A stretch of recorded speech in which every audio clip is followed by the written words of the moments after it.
Prikazat ćemo trening snage koje možemo držati u sobi, dječjem ili sportskom igralištu ili na slobodnoj zelenoj površini pomoću svima dostupnih i jednostavnih rekvizita.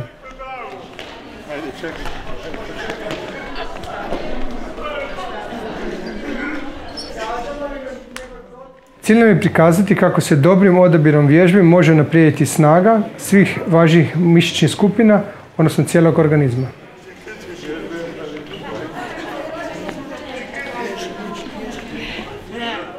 Zagrijavamo organizam kroz elementarnu igru hvatalicu, igra lovice, u kojoj jedna osoba lovac, trčeći lovi drugu osobu i nastoji je dotaknuti loptom, nakon čega mijenjaju uloge.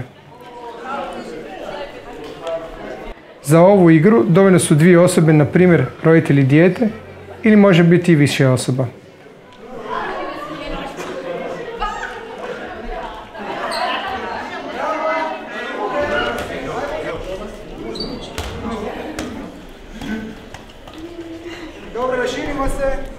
Nakon igre razgbavamo cijelo tijelo koristeći se loptom. Cilj tih vježbi je povećanje mobilnosti zglobova kao priprema za vježbe snage.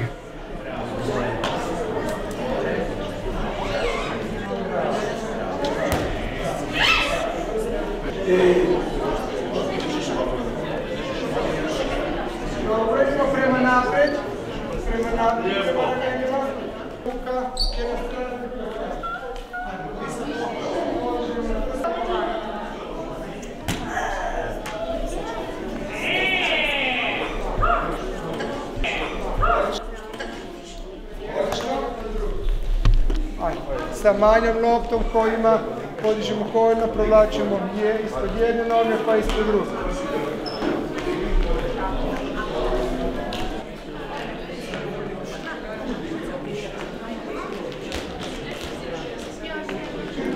Idemo prva vježbica, malo raširimo noge, bučice i bočice.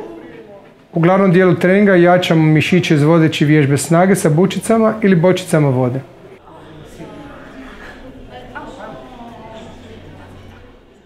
Sami možemo napraviti utege od bočica u koje ulijemo vodu.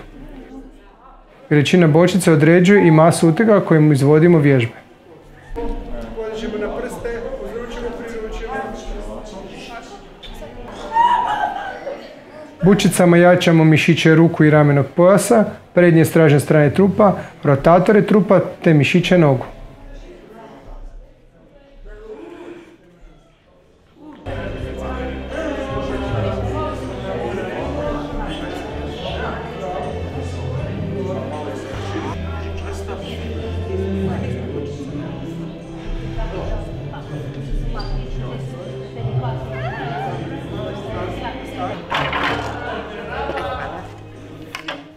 Potom izvodimo vježbe snage i mobilnosti sjedeći na stolici i stojeći pored stolice. Vježbama jačamo mišiće nogu, prednje, stražnje i bočne strane trupa.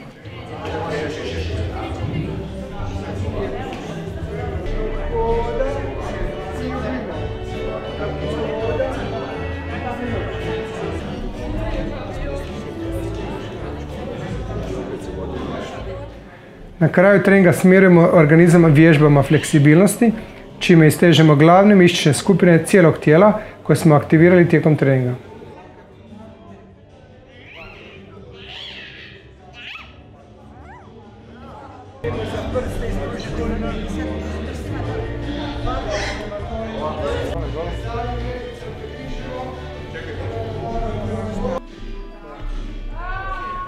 Ovakav trening snage prilagođen za djecu s teškoćama u razvoju i njihove roditelje i asistente s kojima mogu vježbati u paru.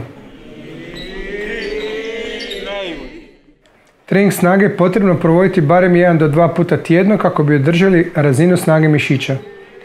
Koristi od veće snage možemo uočiti u svakodnevnom životu, a posebno u mogućim hitnim situacijama kada su zahtjevi za organizam veći.